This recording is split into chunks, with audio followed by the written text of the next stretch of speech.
Esto es Red Más Noticias. De nuevo le damos a ustedes la bienvenida, las buenas noches, y la noticia no podía ser más desoladora. La ministra de Transporte anunció que la vía al llano va a permanecer cerrada 3 meses más. Paula, por ahora los transportadores deberán usar 2 vías alternas que no se encuentran en las mejores condiciones y que encarecen los precios de los insumos, los alimentos, los pasajes. Precisamente a unos metros del derrumbe se encuentra nuestra periodista Cintia Pineda, que tiene más detalles. Cintia, buenas noches. ¿Y qué ha pasado hoy? Giovanni, ¿qué paso?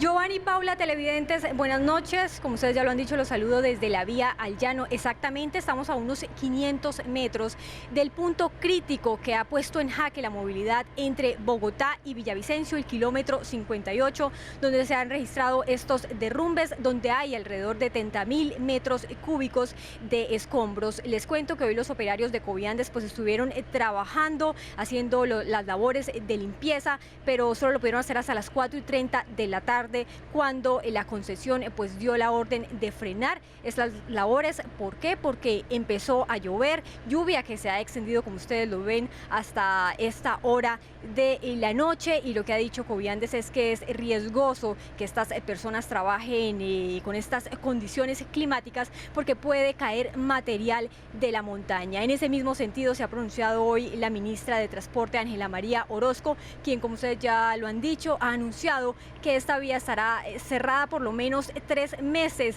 mientras da tregua la lluvia y mientras se puede remover todos estos escombros que hay sobre la vía. Veamos el siguiente informe. La ministra de Transporte aseguró que se han tomado las medidas necesarias para salvaguardar la vida de los habitantes que están cerca de las zonas afectadas por deslizamientos en la vía Bogotá-Villavicencio. Lo que hemos dicho es que está cerrado el kilómetro 58 porque la prioridad es proteger las vidas humanas. Tenemos un puesto de mando permanente, un radar permanente que alerta sobre si se aceleran o no los deslizamientos, y precisamente la unidad de riesgo ha hecho evacuaciones y simulacros de evacuaciones. La funcionaria dejó claro que desde el momento en que se recibió la vía se iniciaron las intervenciones respectivas para enfrentar los riesgos y se solicitaron los recursos para las obras. El estudio que recibimos, lo recibimos hace un mes, tan pronto lo recibimos y nos decían que el riesgo de que se precipitaran los deslizamientos era del 1%. En ese momento enseguida está el diagnóstico de la intervención, acudimos a Hacienda para que se liberaran los recursos de 120.000 millones del fondo de contingencia de la vía y se empezó la intervención. No obstante, es una intervención estructural, son como 10 terrazas, es la estabilización, son los geotextiles para proteger los taludes. Lo cierto es que la solución tarda al menos 3 meses en las condiciones climáticas actuales. Es una intervención grande y el tiempo estimado de obra por lo menos es de 3 meses en las condiciones climáticas actuales. Puede cambiar dependiendo de si cambia el clima, pero ese es el diagnóstico que tenemos preliminar. Mientras tanto, los transportadores deben usar 2 vías alternas que no se encuentran en las mejores condiciones y que encarecen los precios de insumos, alimentos y pasajes.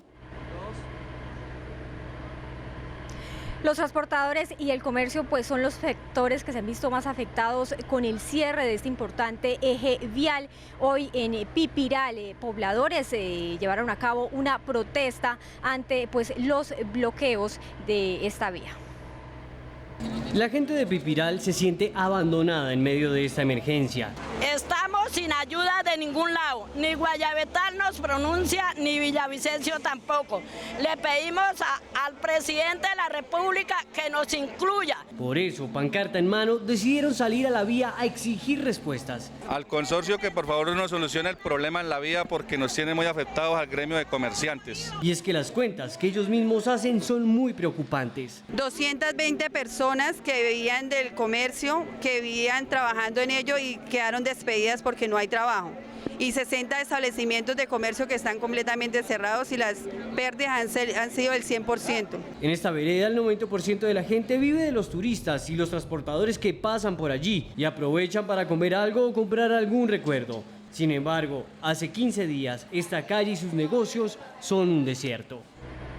Por último, quiero contarles que a 200 metros del kilómetro 58 permanecen cerca de 18 personas, entre las que están obreros de Coviandes y también los empleados de un hotel. Precisamente lo que ustedes ven al fondo es una ambulancia y también un carro de bomberos, porque ellos están listos ante cualquier alarma que se registre para evacuar a esas 18 personas que están tan cerca de esta montaña, y que si se dan estas condiciones o si sigue lloviendo, pues puede presentarse un nuevo derrumbe aquí en el kilómetro 58. Giovanni, es por ahora toda la información que se registra desde este punto neurálgico de la vía al llano. Continúen ustedes con más noticias. Cintia Pineda, Red Más Noticias. Gracias, Cintia, y que tengan un buen regreso a Bogotá. Guayabetal es el casco urbano más cercano a la zona del derrumbe del kilómetro 58. Allí una de las principales preocupaciones en este punto es que el material que se desprende de la montaña termine por tapar el río Negro y cause otra emergencia. Esta imagen parece materializar las advertencias que en los últimos días se habían hecho acerca de lo que los derrumbes podían causar en el río Negro. Y es que aquí se ve cómo la roca y el lodo han venido cerrándole el paso al afluente. Anoche hubo un suceso de un derrumbe que llegó al lecho del río, hizo un pequeño dique, pero la capacidad hidráulica del río Negro pues logró sobrepasar ese obstáculo. Pero mientras el peligro se cierne sobre Guayabetal, hay otras cosas que también preocupan a esta comunidad que se encuentra prácticamente aislada por cuenta del gran derrumbe del kilómetro 58 y los constantes cierres en el 64. Los comerciantes literalmente están en quiebra, porque su señoría sabe que aquí la economía la soporta el turista de la vía al llano y los camioneros más que todo. Mientras tanto, las personas que necesitan llegar a Bogotá de manera urgente se le miden a utilizar una ruta por entre las montañas, por la que pueden tardar hasta 6 horas si la suerte los acompaña. Se piensa que es la mejor porque para dar la vuelta por Sogamoso son 13 horas, que es una carretera totalmente llevada también. Esta ruta sale desde Villavicencio hasta Pipiral. Ahí se hace el primer transbordo para llegar hasta Guayabetal. Desde ese punto hay que cambiar de vehículo hasta Mesa Grande. Luego hasta el peaje Naranjal, de allí a Cáqueza y finalmente Bogotá. Esta es la única vía alterna y este es el único medio de transporte que le estamos dando a las personas que vienen de Villavicencio, como al igual las que vienen de Bogotá. Es una vía pésima, está en muy malas condiciones, solo para autos 4x4. Por ahora, los habitantes de esta zona esperan soluciones y ayuda por parte del Estado para poder sobrevivir durante los 3 meses que la vía estaría cerrada. En medio de la crisis que se originó por el cierre indefinido de la vía al llano, han comenzado a culparse unos a otros. Miren este informe. Con el cierre en la vía al llano se comienzan a escuchar voces sobre los posibles culpables. En el caso del kilómetro 58, la representante de la Cámara, Jennifer Arias, no duda en hacer un señalamiento. Creo que la concesión tiene gran culpa en lo que está presentándose en este momento con la montaña. Ante la respuesta que ha dado Coviandes cuando se le preguntó sobre el tema, en el sentido de que nunca ha estado en el contrato de concesión la obligación de construir obras de estabilidad o estabilización de taludes, la congresista también tiene respuesta. Porque creo que construyeron mal el túnel, porque no tenían los suficientes estudios, porque no utilizaron el material apropiado. Ingenieros consultados por Red Más Noticias sobre esta situación dicen que todos tienen algo de culpa, ya que desde el inicio de 1994 se entregó una concesión para mejoramiento, mantenimiento y operación y no se estipulaban obras especiales de protección. La ministra dice que antes de culpar a alguien es mejor buscar respuestas. Promovimos la creación de las veedurías, hicimos pública toda la información, incluidas las actas de interventoría, para que la discusión sea técnica. Señaló que desde el inicio se llamó a todos los participantes en la obra para que cada uno responda y aporte a la solución. Es decir, concesionario, corporaciones autónomas regionales, la ANLA, el Ministerio de Ambiente, para que cada uno asumiera y participáramos en un ejercicio de mirar los puntos críticos y qué pasaba con cada uno. Aunque la Contraloría anunció que en los contratos no se incluyeron deslizamientos en cierres o en puntos críticos, para el gobierno, antes de culpar a alguien en particular, hay que conocer las conclusiones técnicas. Sobre todo identificar y hacer un diagnóstico de todos los puntos críticos, qué tipo de intervención sería y de quién sería la responsabilidad, porque lo que sí no quisiera es que la infraestructura se vuelva un tema politizado. La ministra agregó que también se debe tener en cuenta un estudio que muestra algo más sobre lo que sucede en la montaña. También hubo una intervención de permitir el establecimiento de una industria en el kilómetro 58, en el techo de la montaña, y hacer una carretera que alteró toda la hidrología de la montaña y aceleró la deforestación de la montaña. Mientras continúa la controversia, se han conocido propuestas para darle una solución a la región afectada.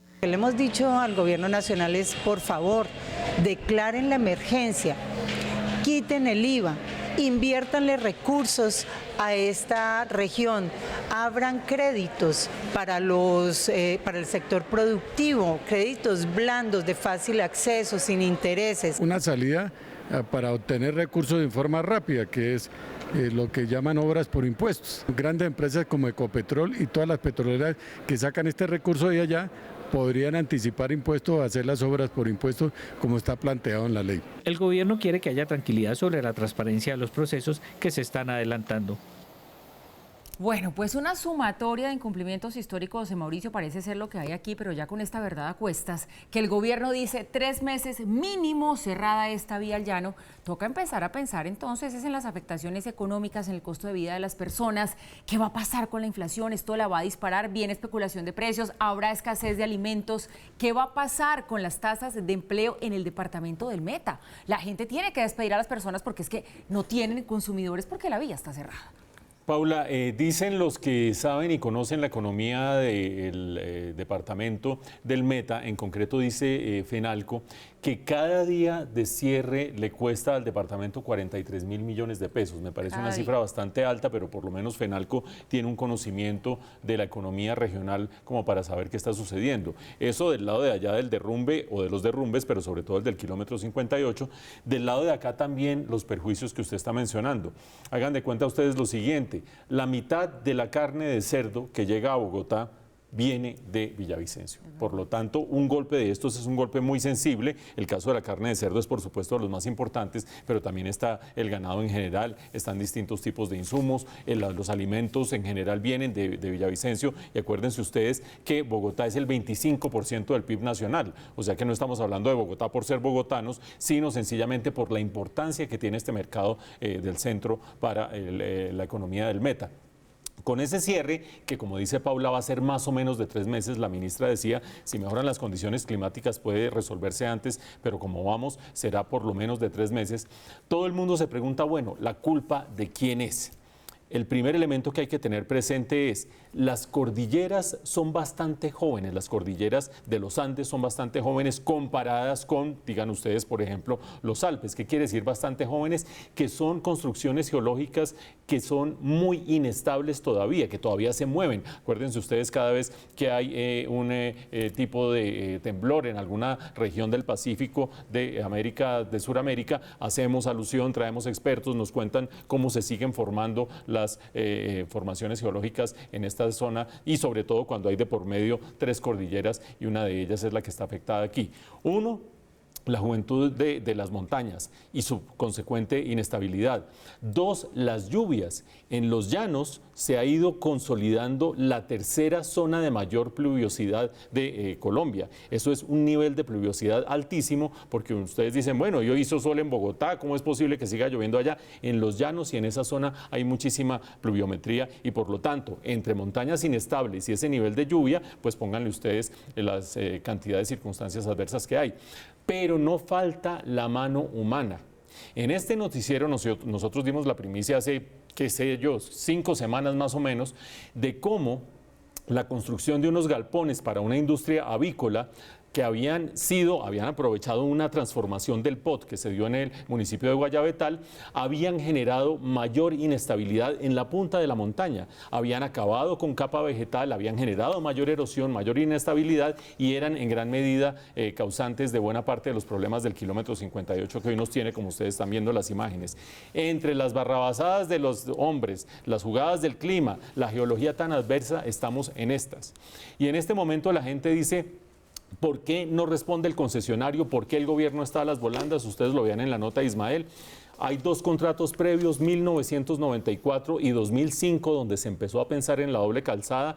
Esos 2 contratos no dejaron muy claro que contrataron a Coviandes, en este caso, que es un concesionario, no dejaron muy claro si la responsabilidad de construir los taludes para evitar que se viniera, o por lo menos para contener los derrumbes hacia la carretera, era responsabilidad del gobierno o era responsabilidad del concesionario. En 2015 se firma un otro sí en el que queda eximido de responsabilidad del concesionario, y hoy vemos al gobierno a las volandas, por una parte, invirtiendo 235.000 millones de pesos, sí señoras y señores, 235.000 millones de pesos, y le falta invertir otros 250.000 millones de pesos que todavía no están asegurados esos 250.000. Sumen ustedes más o menos 500.000 millones de pesos, 3 meses por delante, y ese perjuicio para la economía regional de los Llanos Orientales y para la economía de Bogotá también, que va a empezar a sufrir presiones inflacionarias, y se darán cuenta por qué, aunque muchos de nosotros estemos tranquilos y ustedes comiendo tranquilos en sus casas, nosotros estamos abriendo el noticiero con uno de los temas gruesísimos para la economía, para las obras públicas y por supuesto para la tranquilidad de la región de los Llanos Orientales del país. Una de las preguntas que se hacen los colombianos es cómo se va a comportar el clima en esta zona del país en los próximos días. Por eso hacemos contacto a esta hora con Mary Esperanza Fernández. Ella es la directora de la Oficina de Servicios, Pronósticos y Alertas del IDEAM. Directora, muy buenas noches y gracias por estar con nosotros en Red Más Noticias. Buenas noches, Giovanni. Directora, ¿hasta cuándo va a llover y cuáles son las zonas más afectadas? Bueno, a nivel nacional esperamos que haya una reducción de precipitaciones en el centro del país, pero se empieza hasta ahora la primera temporada de lluvias sobre zonas del piedemonte llanero, es decir, hacia zonas del noroccidente de Meta, Casanare y Arauca. Igualmente, en zonas de la región Caribe esperamos que apenas empiecen las condiciones de lluvia, dado el tránsito de las ondas tropicales que nacen en zonas del occidente de África y van transitando por todo el Océano Atlántico. Por lo tanto, podemos tener algunos eventos aislados de precipitaciones, especialmente sobre zonas del sur de Cesar, Córdoba, Sucre y Bolívar. Pero directora, la ministra dijo que la vía, por lo menos Bogotá-Villavicencio, va a estar cerrada durante 3 meses en el punto, en el kilómetro 58. En 3 meses sí es factible tener un clima medianamente más favorable en la vía al llano para que se puedan hacer esas obras. Pues le cuento, Giovanni, que como había mencionado, se inicia apenas la temporada de lluvias en zonas de la Orinoquía, es decir, hacia zonas del Piedemonte, que es la zona del flanco oriental de la Cordillera Oriental. Por lo tanto, el pico más alto de lluvias es durante junio y julio, es decir, que por ahora esperaremos condiciones de lluvias en esta zona y en agosto aún se pueden mantener. Pero cabe resaltar que no todos los días pues va a llover continuamente, pueden haber unos días un poco más secos, pero la tendencia es que alguno de los días de estos meses, pues la mayoría de los días, se mantengan las precipitaciones, ya sea en horas de la tarde, puede que llueva en algunos intervalos de la noche y de la madrugada, a veces también en primeras horas de la mañana, y se ve reflejado en que ya tenemos para el mes acumulados en una estación, por ejemplo la de Guayabetal, 400 milímetros, cuando en el mes pues tiene que llover 700 milímetros y aún nos falta casi mitad del mes. Tremendo, muchísimas gracias. Ella es Mary Esperanza Fernández, directora de la Oficina de Servicios, Pronósticos y Alertas del IDEAM. Gracias por estar con nosotros. Bueno, cordial saludo, Giovanni. En su segundo día de operación, 2 de los nuevos buses de Transmilenio sufrieron problemas técnicos y los pasajeros debieron bajarse y abordar otros articulados. La alcaldía aseguró que se trató de un hecho aislado. Los incidentes ocurrieron en Suba y en el Tunal, cuando 2 buses nuevos del sistema tuvieron daños en los sensores de las puertas. Que algunos usuarios se recostaron sobre las puertas, el sensor estaba un poco más sensible de lo normal y en ese sentido lo que estamos es ajustándolo, aunque recordamos que la idea de estos buses es que los usuarios no se recuesten sobre las mismas. Voy a pedir un poquito de paciencia en estos días en que están entrando en circulación y en operación nuestros nuevos buses. A veces de pronto quedó un alambre con demasiada tensión. También se registraron bloqueos en la estación Alcalá y en la Troncal 80 por falta de buses. Algunos usuarios en redes sociales hicieron críticas a la llegada de los articulados y biarticulados. Son buses que no están diseñados para las estaciones de Transmilenio Bogotá. Este caso fue un caso también aislado en el cual el conductor confundió la puerta y se pasó. El alcalde Enrique Peñalosa le salió al paso al trino de Gustavo Petro, quien aseguró que los nuevos vehículos son desechos de Volvo que no se pudieron vender en otros lugares del mundo por su tecnología diésel. Es bueno recordar que todos los buses en Berlín o en Nueva York son diésel, todos. Entonces lo importante no es que sea diésel, sino qué tipo de motor diésel, qué tipo de diésel, etcétera. Que hay que hablar con hechos y datos. Realmente uno debería informarse un poco más para poder hablar de una forma tan atrevida sobre un sistema que mueve 2,5 millones de personas al día. No existen en Europa. Los sistemas BRT de piso alto de alta capacidad nunca han sido utilizados en ciudades en Europa o en Estados Unidos. Los 336 buses que ya ruedan hacen parte de un paquete de 1.441 articulados y biarticulados, 741 de gas Euro 6 y 700 de diésel Euro 5, que reemplazarán a 1.162 que están siendo chatarrizados. Tienen sillas laterales y 11 cámaras conectadas a la policía. Son más cómodos y sería bueno que aprovecharan la tecnología que tienen. Son más incómodos porque, mira, por ejemplo, el niño está ahí sentado y uno se puede ir así de cara y lo puede lastimar. El 1 de julio entrará un nuevo lote de 140 articulados a gas en la Troncal Norte. A algunos gustó, a otros no tanto. Avianca Holdings hizo oficial hoy a través de un comunicado la designación del nuevo presidente de la compañía. Se trata de Anko van der Werf. La junta directiva informó que se posesionará en su cargo el próximo 15 de junio con la tarea de liderar a la compañía en un momento desafiante de la industria y mejorar la competitividad. El nuevo presidente de Avianca cuenta con una amplia experiencia internacional y ha estado en directivas de compañías como Qatar Airways y Aeroméxico. Bueno, y mucha atención que la ley anticorrupción fue finalmente aprobada en el Congreso hace apenas unos minutos. Vamos con nuestro editor político, Michael Buitrago, que nos amplía la información. Michael, buenas noches. Vamos. Giovanni, televidentes de Red de Más Noticias, pues sí, ha sido aprobado en la plenaria del Senado con 25 impedimentos. Esta ley anticorrupción que tiene de origen en la Fiscalía General de la Nación, pero que también acompañó el gobierno del presidente Iván Duque y los diferentes partidos políticos. Hay dos artículos de los que tuvieron mayor controversia. Uno de ellos es el 28, que tiene que ver con la información en reserva del servidor público que indebidamente dé a conocer documento o noticia que va a mantener en secreto o reserva, incurrirá en una multa y pérdida de empleo o cargo público. Si de la conducta resultare perjuicio, la pena será de 16 meses a 54 meses de prisión y la multa de 20 a 90 salarios mínimos legales mensuales vigentes e inhabilitación de funciones para el ejercicio de derechos y funciones públicas por 60 meses. La pena será de 4 a 6 años cuando el documento o noticia que hace referencia el presente artículo haga parte de una actuación judicial. Sin embargo, Luis Fernando Velasco, el senador de Liberal, ha dejado una constancia para que no se afecte el ejercicio de los periodistas cuando se trate de buscar información, sino solamente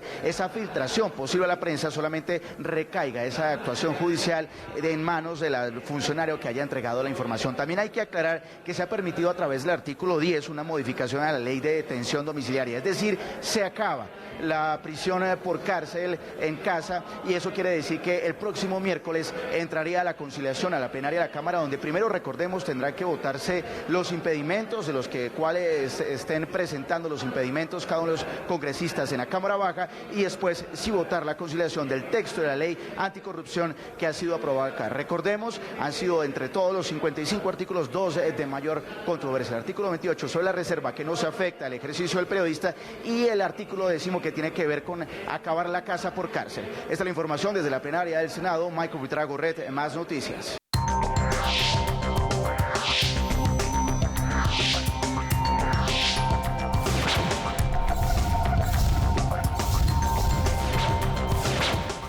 En la información internacional, mañana será el lanzamiento oficial de la campaña para la reelección del presidente Donald Trump. Esto de cara a las elecciones de 2020. Se alista ya esa carrera por la Casa Blanca.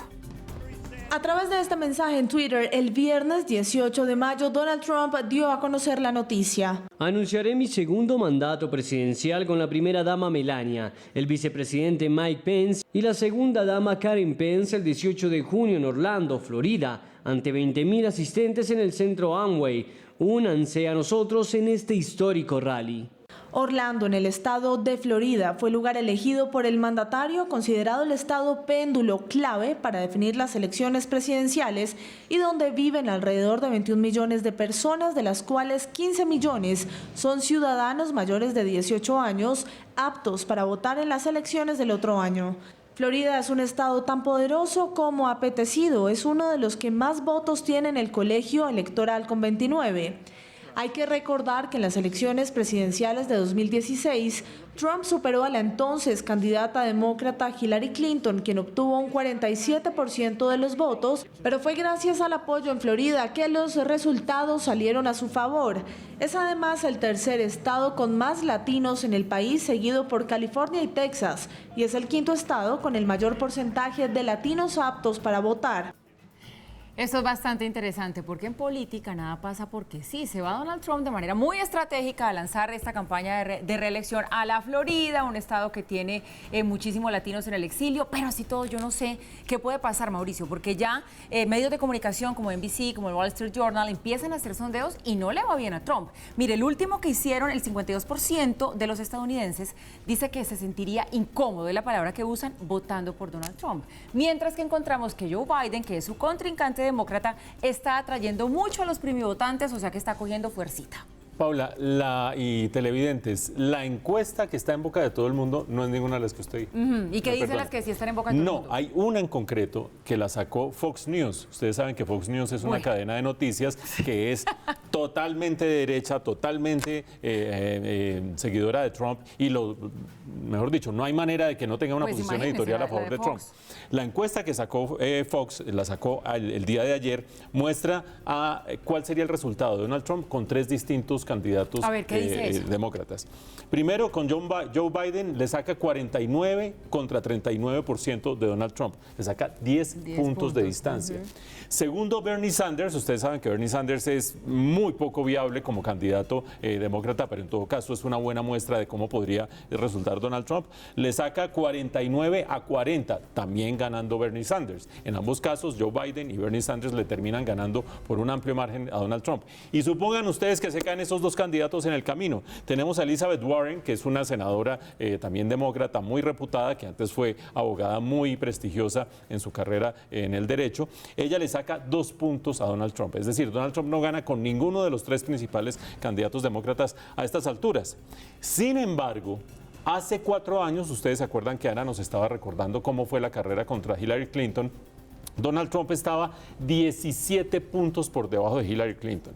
O sea que hace 4 años nadie le daba ningún chance y vean ustedes en lo que terminó. Ahorita tienen los márgenes mucho más cerrados, pero todavía a favor de los demócratas con una gran diferencia. Hace 4 años casi nadie conocía cómo era Donald Trump y le parecía exótico y le parecía dicharachero y le parecía chabacano. Hoy nos sigue pareciendo chabacano, dicharachero y exótico, pero ya lo conocemos bastante mejor y lo conocen mucho mejor los votantes. Lo conocen para bien, para los que lo apoyan, y para mal, para los que lo rechazan. De esa manera, estas encuestas tienen muchos más elementos de juicio y son mucho más fidedignas. Arranca una carrera de 16 meses en este momento, que termina al final del año entrante, en noviembre del año entrante, 16 meses que van a ser candentes. Todos los demócratas tratando de encontrar su candidato, seguramente va a ser Joe Biden, vicepresidente de Barack Obama durante 8 años, 3 décadas prácticamente en el Congreso de los Estados Unidos, mayorcito, 76 años. Y por otra parte, seguramente Donald Trump va a terminar eliminando al único contendiente que tiene el Partido Republicano, Bill Weld, que fue gobernador de Massachusetts y que no tiene prácticamente ningún chance. Esto va a ser movidísimo. El que no crea que esto va a ser movido, recuerde todo lo que es capaz de hacer Donald Trump, para bien y para mal, para que esta candidatura salga adelante. Y mañana vamos a estar registrando qué dice en la Florida, con una gran cantidad de inmigrantes de Cuba y una gran cantidad de inmigrantes de Venezuela que están listos a oír lo que él tenga que decir sobre el régimen de Cuba y el régimen de Nicolás Maduro. Vamos a reportar mañana. Y además, Mauricio, hay algo que no podemos olvidar, y es que la economía estadounidense va bien, las cifras de empleo van muy bien. Si este aliento le dura para la campaña de reelección, uno no sabe la gente qué puede decidir al momento de estar al frente de las urnas. Así es. ¿Y usted qué opina? ¿Cree que Donald Trump será reelegido en los Estados Unidos? Esa es nuestra pregunta del día. Más adelante compartiremos sus comentarios, los invitamos a responder ahora en Twitter y en Facebook, @Red Más Noticias. El presidente Donald Trump lanza mañana su candidatura presidencial. ¿Cree usted que será reelegido? Comente con nosotros. Entre tanto, el presidente de Colombia, Iván Duque, se reunió hoy con la primera ministra del Reino Unido, con Theresa May, con quien abordó temas comerciales, de biodiversidad e incluso de apoyo a la implementación de la paz. En la mañana el presidente Duque se reunió con Theresa May en el despacho del número 10 del Downing Street. En la bilateral, que duró aproximadamente 20 minutos, el mandatario abordó el actual flujo comercial entre Colombia y Reino Unido. Colombia tiene exportaciones al Reino Unido por casi 500 millones de dólares. 70% son exportaciones agrícolas y hablamos de la importancia que tendría seguir aumentando esas exportaciones. En Londres, el presidente colombiano también expuso la situación que ha causado la diáspora de migrantes venezolanos. Muchos migrantes han acudido a los hospitales colombianos para la atención, dado que no están asegurados, terminan creciendo deudas. Ahí se habló la posibilidad de buscar herramientas de cooperación. Desde las calles londinenses, el presidente respondió a recientes críticas de exfuncionarios del gobierno de su antecesor Juan Manuel Santos, a lo que ha hecho su gobierno en materia de paz. Cuando empezó nuestro gobierno había muchísima incertidumbre sobre el proceso de transición de las ETCRs, las nuevas estructuras habitacionales productivas. Hoy se está avanzando en eso. Frente a eso y frente a la calumnia, siempre la mejor respuesta es la evidencia y los resultados. En Colombia, su consejero para la estabilización le respondió a Sergio Jaramillo, excomisionado de paz. Es cara dura. El expresidente Santos, en su intervención en la Corte Constitucional, él mismo reconoció que durante ese tiempo se habían incrementado el número de hectáreas a las cifras exorbitantes que tenemos hoy en día. Ante ciudadanos colombianos que residen en Londres, el presidente también se pronunció sobre el caso Santrich. Simplemente hablo como ciudadano ante la evidencia que los colombianos observamos en un video. Para mí es muy difícil que me convenzan que ahí estaban negociando bolsas de arroz. Y además, o televisores. ¿Pero qué esperamos? Que la justicia opere y opere con contundencia frente a una persona que ante la evidencia nos muestra por qué es un extraditable. El presidente Duque mañana tendrá una reunión con el Parlamento inglés. La celebración del histórico triunfo del equipo de baloncesto, los Raptors de Toronto, se vio opacada por un tiroteo en la ciudad. La celebración transcurría con normalidad, los fanáticos esperaban a las estrellas del quinteto pasar en el bus con el trofeo de campeones cuando se escucharon disparos que desataron pánico en la población canadiense. Según las autoridades, 2 personas presentaron heridas graves que no comprometen su vida. La policía también confirmó la captura de los 2 presuntos responsables del tiroteo. Un sismo de magnitud 1.3 se registró en la frontera entre Corea del Norte y China. Sospechan que habrían vuelto los ensayos nucleares de Kim Jong-un. Solo horas después de conocerse que este 20 y 21 de junio el presidente chino Xi Jinping viajará a Corea del Norte para reunirse con el jefe del régimen Kim Jong-un, se registró la explosión en la misma zona fronteriza que ya había sido sacudida en 2017 por un ensayo nuclear del régimen norcoreano. Por un sismo de magnitud 6.3, Kim Jong-un se había comprometido a destruir este sitio de ensayos nucleares, pero crecen las sospechas sobre nuevos ensayos. Sección patrocinada por Revista 15 Minutos. Detrás de los famosos, delante de tus ojos. A los 95 años murió la diseñadora Gloria Vanderbilt, ícono de la moda y de la alta sociedad en Estados Unidos. Falleció en su casa tras enfrentar una batalla contra el cáncer de estómago. Vanderbilt era la mamá del famoso presentador y periodista Anderson Cooper. La diseñadora murió rodeada de sus familiares y amigos. Su hijo, Anderson Cooper, la recuerda como una extraordinaria madre, esposa e hija. Desde muy pequeña estuvo en el foco de los medios, pues su madre y su tía se enfrentaron en los tribunales por su custodia. Este escandaloso juicio fue la fuente de inspiración del libro y la serie de la NBC Little Gloria Happy at Last, nominada a un Globo de Oro y 6 premios Emmy.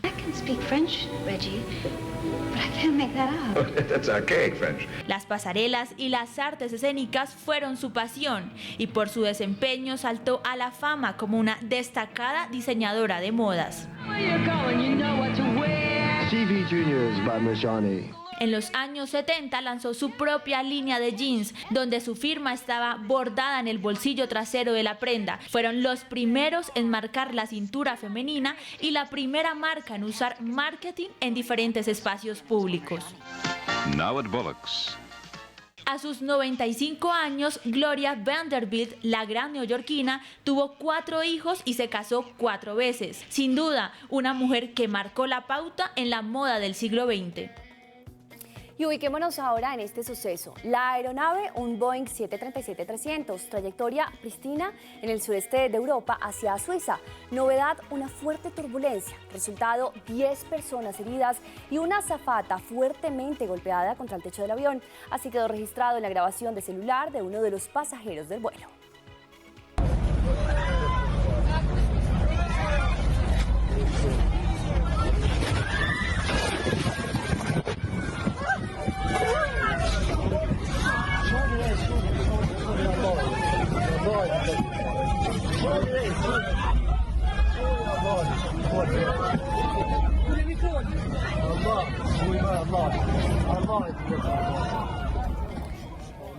Qué susto, ¿no? Sí, Qué miedo, Pau. Sí, porque con el paso de los años se le ha tomado mucho miedo al tema de volar y cada vez es más común que pasen este tipo de videos o cuenten este tipo de historias que parecen ser turbulencias que los radares no reconocen. Sí.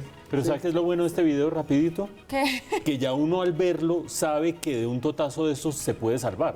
Porque uno le toca un totazo de esos que Y se se pega cayó, contra el se techo cayó. y dice, Sí. hasta aquí llegué. Bueno, eso sí es cierto, pero sabe también que aprendí, no me vuelvo a parar al baño así dure 20 horas el vuelo, porque donde uno esté de pie caminando en ese momento, el Pero usted totazo es cómo está todo. haciendo, con el paso de los años le da más susto y va menos al baño, ¿o no? Pero voy a ir menos al baño cada vez que me suena. ¿Va a seguir usando las goticas de En el valeriana? último viaje usé goticas de... ¿Cómo ¿Y estará le mi susto? sirvieron? Usé goticas de ¿Funcionaron? valeriana, iba de aquí a México, no me sirvieron para nada.